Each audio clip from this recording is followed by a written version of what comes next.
On réalisait pas trop, je crois, dès la fin du match. Je pense que c'est plus encore ce matin que maintenant on a réalisé qu'on a fait un exploit.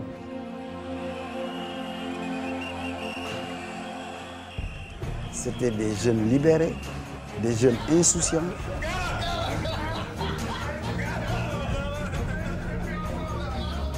Ils avaient faim. Ils avaient faim et ça s'est vu sur le terrain. Ils ont imposé un défi physique à l'équipe de France. C'est pas seulement un match de football simple, il y a toute une histoire derrière, toute une diplomatie derrière et toute une histoire à écrire. Aller en Coupe du Monde, faire le match d'ouverture, gagner le match d'ouverture contre la France, qui est notre pays de référence. Et c'est trop d'honneur pour une fois, donc c'est inoubliable. Cette équipe et ce grand moment a fait tellement pour la promotion du Sénégal. Au-delà du résultat, c'est l'unité, le sentiment de fierté qu'on a pu apporter aux populations et aux gens. On a écrit quelque chose en fait. Ouais, on a écrit une belle page de l'histoire du football africain et du football sénégalais en particulier.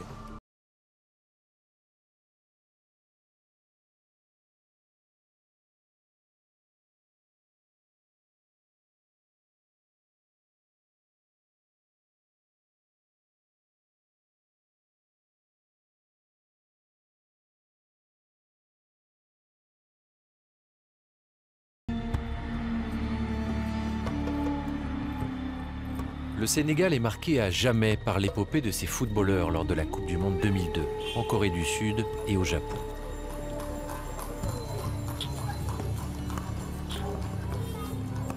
C'est quelques mois plus tôt que la folle aventure a vraiment débuté. En janvier, lors de la Coupe d'Afrique des Nations, le Sénégal échoue en finale, au tir au but face au Cameroun.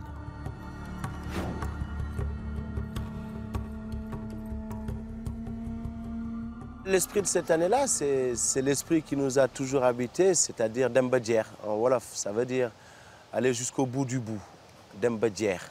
C'était cet état d'esprit-là, c'est-à-dire qu'on ne rechignait devant rien. L'état d'esprit du sacrifice de chacun pour l'autre.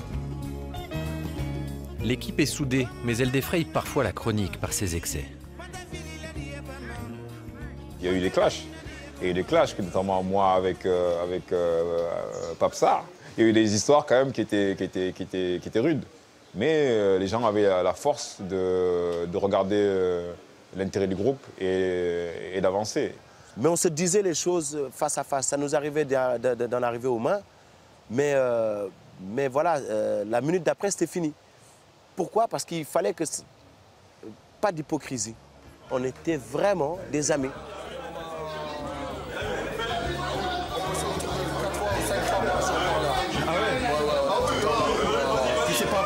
Tu me disais. Non, c'est pas un produit dopant. C'est un peu genre Viagra, quoi. C'était déjà une famille et une solidarité que j'avais rarement vue. Une équipe atypique, loin des codes du football professionnel. Et c'est ça que les gens doivent comprendre. C'est-à-dire que jusqu'aux intendants, jusqu'aux jardiniers du stade Léopold Sédar Senghor, aux gens de l'hôtel où nous logions, Ngor Diarama, et les journalistes sénégalais, tout le monde, c'était qu'un seul groupe. Quand il nous en manquait un, on s'en rendait compte. Pour vous dire comment notre groupe était non seulement large, mais en même temps très soudé. Meneur de cette équipe, un coach charismatique, le Français Bruno Metsu.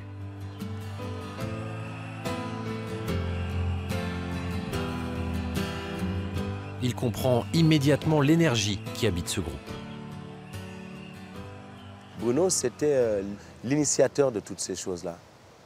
Parce qu'il aurait pu dire « Ah non, les supporters là-bas, les journalistes là-bas, l'autre là-bas ». Non.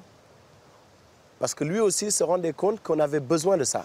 Et donc c'est un management humain qui s'approche de son équipe, qui sait les problèmes que vivent les joueurs individuellement.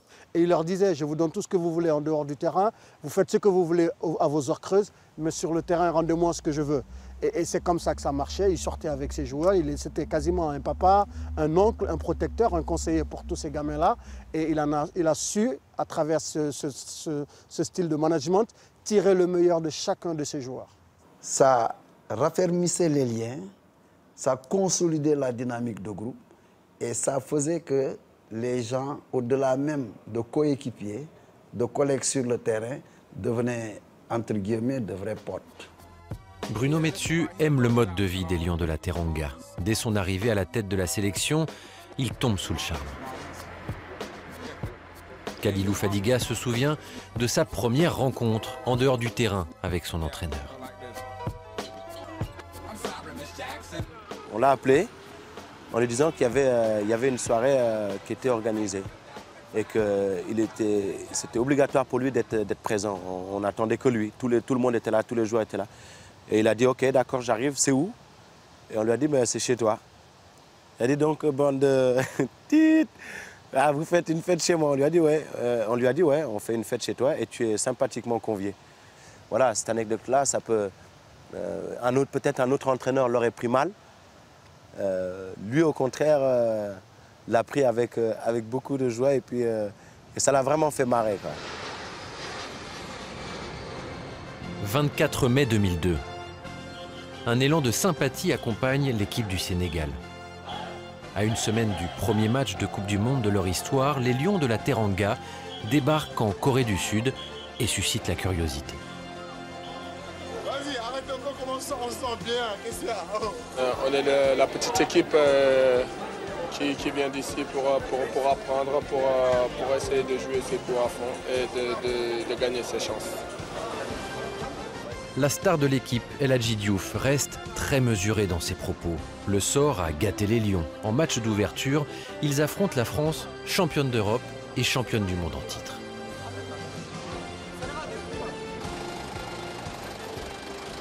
Il n'aurait pas rêvé jouer contre Zinedine Zidane, contre Thierry Henry, contre Djibril Cissé, contre Trezeguet, qui étaient tous les meilleurs buteurs des différents championnats européens.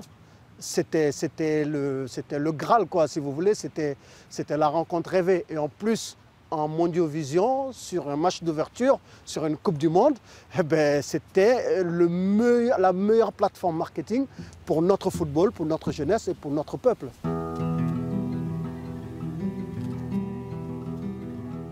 Les Sénégalais portent aussi les espoirs de tout un peuple. Affronter la France, c'est défier l'ancienne puissance coloniale, 42 ans après l'indépendance. Cette mémoire historique qui lie la France et le Sénégal.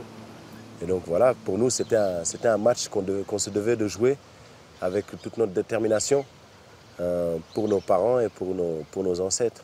Les pays colonisés, les pays d'Afrique en général, c'est dans un seul domaine du sport jusqu'à présent que nous traitons pratiquement d'égal à égal avec nos anciens colonisateurs. Bon, le sport n'a pas de frontières, le sport n'a pas de race, le sport n'a pas de couleur. Historiquement, c'est une colonie et en plus, la plupart des joueurs sénégalais évoluaient à l'époque en France. Donc vraiment, c'était un cocktail explosif, quoi. C'était un clin d'œil, quoi. L'ancien petit Français devait faire voir maintenant qu'il est devenu un grand Sénégalais. Mais dans cette équipe, avec cette fédération, la vie n'est pas un long fleuve tranquille. Le soir de leur arrivée en Corée du Sud, premier imprévu. On a débarqué dans un complexe. Bon, entre nous, c'était un complexe, bon, un asile bon, pour les fous, quoi. Bon, ils nous ont placés là, bon, dans des conditions un peu moyennes. Et comme on était des joueurs aussi de caractère, on n'a pas accepté. On a fait un sitting devant l'hôtel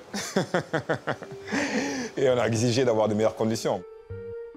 4 jours plus tard, la sélection est de nouveau secouée par une affaire. Plus grave cette fois. Fadiga a été accusé de vol par la police sud-coréenne. Il a dérobé un collier en or d'une valeur de 260 € alors qu'il faisait du shopping.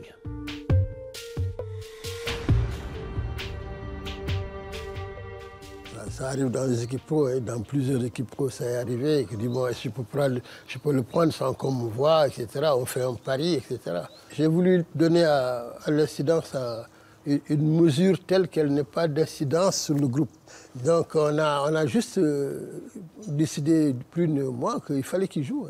Bruno dit, tu vas jouer. Et là, je prends, comme on partageait la chambre, il prend son lit qu'il met devant la porte pour éviter que je fasse mes affaires et que je me casse.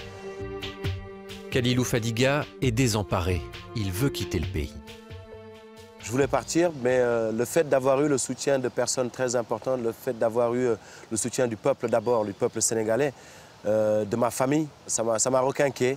Et donc voilà, après les autres journalistes qui ont mis certaines choses sur moi, c'est des choses qui m'ont donné encore plus envie de faire taire ces personnes-là.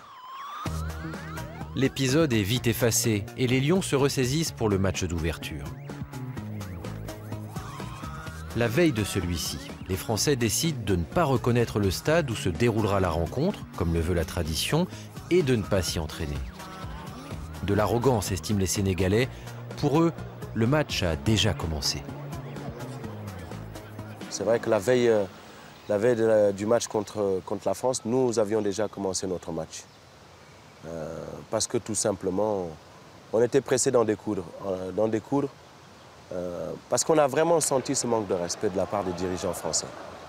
Vraiment. Même Bruno l'avait commencé parce qu'il a été très méticuleux sur des détails tactiques qu'auparavant peut-être il aurait laissé.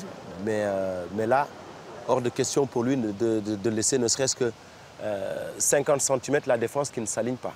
Il faisait la simulation de ce match-là et Lamine Diatta a eu, au moment d'inattention par rapport à l'attaquant qui symbolisait Trezeguet, mais il a appelé, il a déchiré son maillot, il a fait sortir de l'équipe.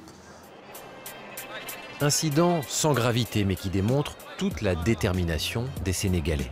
Pour autant, lors de sa dernière conférence de presse, Bruno Metsu ne dévoile rien de ses ambitions. On sait que l'équipe de France était dans ses rangs championne du monde et championne d'Europe, c'est des joueurs de grand talent. C'est pratiquement tous les meilleurs joueurs du monde au poste. Mais bon, ceci dit, on ne va pas dire qu'on vient confiant, on a beaucoup travaillé. Et on espère justement les embêter. Et si on peut les embêter le plus possible et voir gagner, ça serait quelque chose de génial. J'ai interviewé Aliou Cissé, qui était le capitaine de l'équipe à l'époque. Il m'a dit un discours très classique, très petit garçon face aux ogres français, etc., etc. À la fin, on a éteint le magnéto. Et il a dit, Seb, je les connaissais bien. Il m'a dit, Seb, on va leur marcher dessus.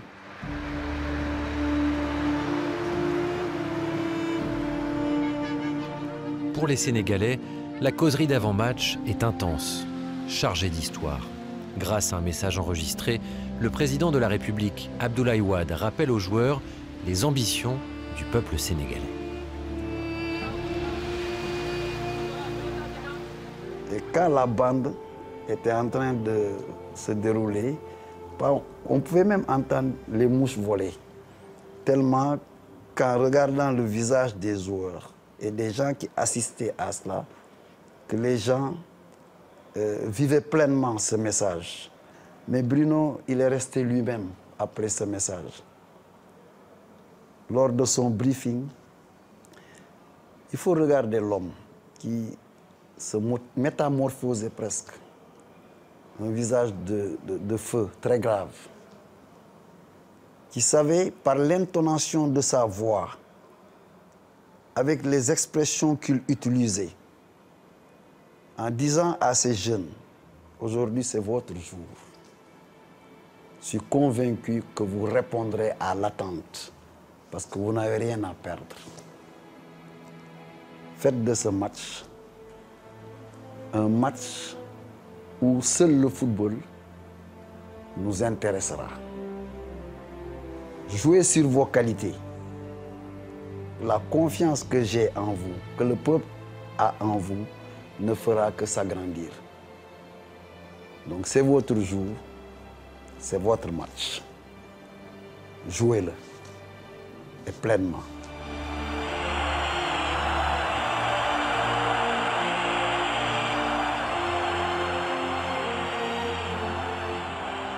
Et rien que son son regard avec ses yeux bleus quand il vous parle.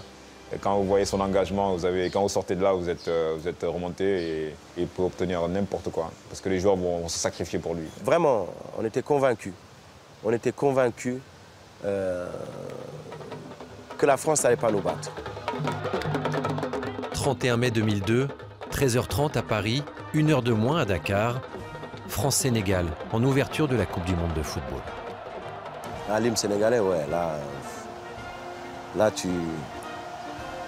tu sens le lion qui était déjà en train de rugir, qui était dans une cage. Et là on est lâché. Là on sait qu'on joue pour 14 millions de Sénégalais.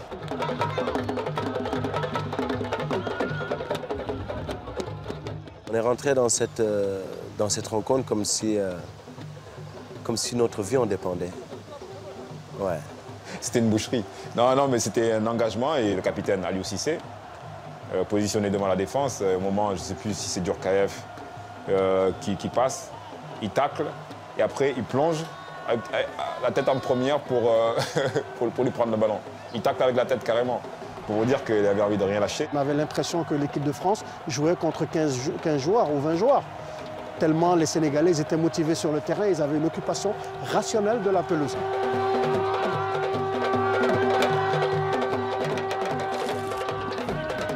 Il se trouve que la veille du match, les joueurs du Sénégal avaient logé dans le même hôtel, qui était un très grand hôtel, que les femmes des joueurs de l'équipe de France. Évidemment, tout le match, El Hadji Diouf, qui était l'avant-centre de l'équipe et qui était marqué par Franck Leboeuf ce jour-là, a passé la rencontre à lui dire que la veille du match, il avait bien connu son épouse. Ça fait partie un petit peu du football, c'est cette intimidation-là qu'il y a avant match, pendant le match. Voilà, ça fait partie du folklore footballistique, on dirait.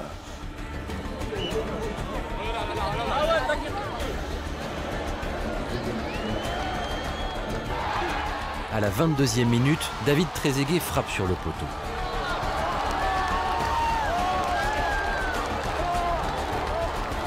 Huit minutes plus tard, les Sénégalais répondent par un contre d'El Hadji Diouf qui trouve en retrait Pape Bouba Diop.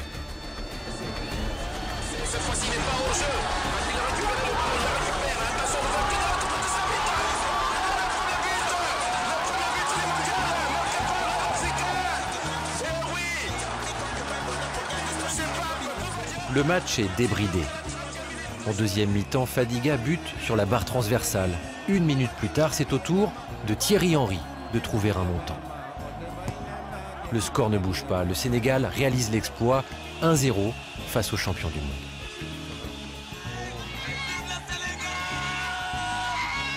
Et quand le match est fini, c'est une explosion de joie extraordinaire partout à Dakar. Il y a eu beaucoup de jeunes qui sont partis au marché acheter des poulets et des coqs. Ils disent aujourd'hui, c'est le lion a bouffé le coq. Et puis c'était un festin. Je pense qu'il y a eu quelque part une pénurie de poulets à Dakar ce jour-là. On est heureux, mais on ne se rend pas compte encore de ce qu'on venait d'accomplir. Pour toutes les personnes qui nous ont supportés. Parce que n'oublions pas que ça peut sembler bizarre pour les Occidentaux ou pour les autres personnes. Mais quand une équipe africaine joue, c'est l'Afrique qui supporte.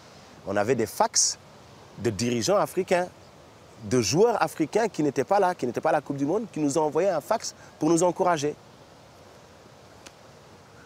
Ah non, Bob Marley l'a dit, hein, Africa Unite.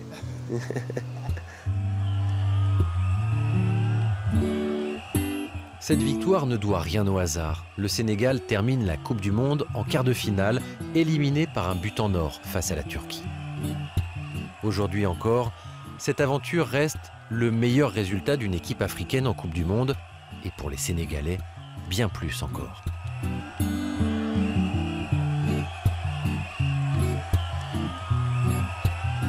Ça nous a permis un petit peu d'être les ambassadeurs de notre pays à travers le monde. C'est la plus belle page de l'histoire du sport sénégalais en général et du football en particulier. C'est plus que du sport. C'est plus que du sport. Et les jeunes se sont appropriés le maillot et le drapeau. C'était un moyen d'unification nationale. Et c'est ça le sport. Le sport est capable de tout. Le sport est capable de tout parce qu'il transcende toutes les différences. Le 26 juin 2002, Dakar explose de joie et offre un retour triomphal à ses héros.